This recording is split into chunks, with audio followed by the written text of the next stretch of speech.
Have you ever really looked at your hands? I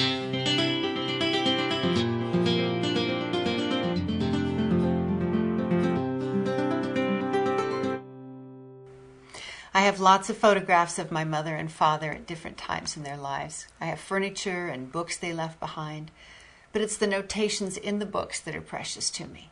It's the scratch on the table and the memory of the dropped hammer that made the scratch that I love more than the table itself. It's not so much the family piano that I miss as much as the hands that played them.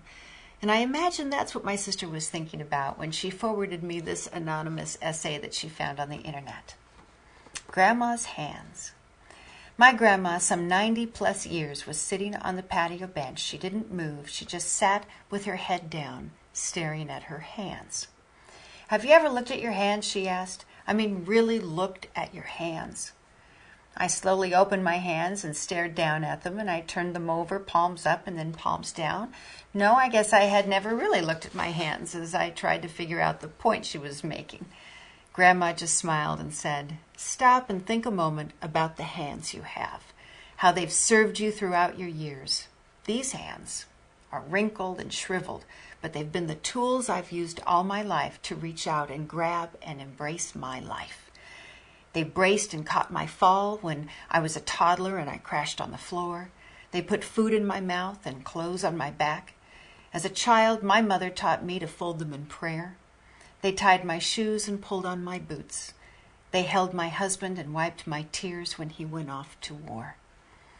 My hands have been dirty, scraped and raw, swollen and bent. They were uneasy and clumsy when I tried to hold my newborn son. They were decorated with my wedding band. They showed the world that I was married and that I loved someone special. These hands wrote my letters to him and trembled and shook when I buried my parents and my husband. They have held my children and my grandchildren, consoled neighbors, and shook in fists of anger when I didn't understand. My hands have covered my face, combed my hair, washed and cleansed the rest of my body. They've been sticky and wet and bent and broken, dried and raw. And to this day, when not much of anything else of me works really well, these hands hold me up, lay me down, and again continue to fold in prayer.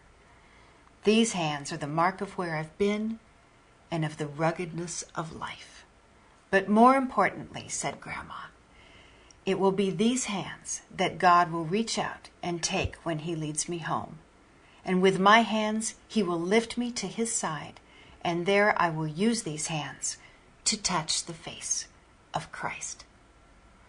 Well, after reading this, I realized that with all the photos of my parents' faces that I don't have anything that helps me to recall their hands.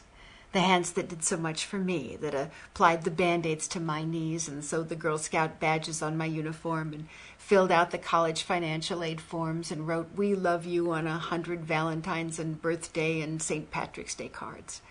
I wish I could see those hands now.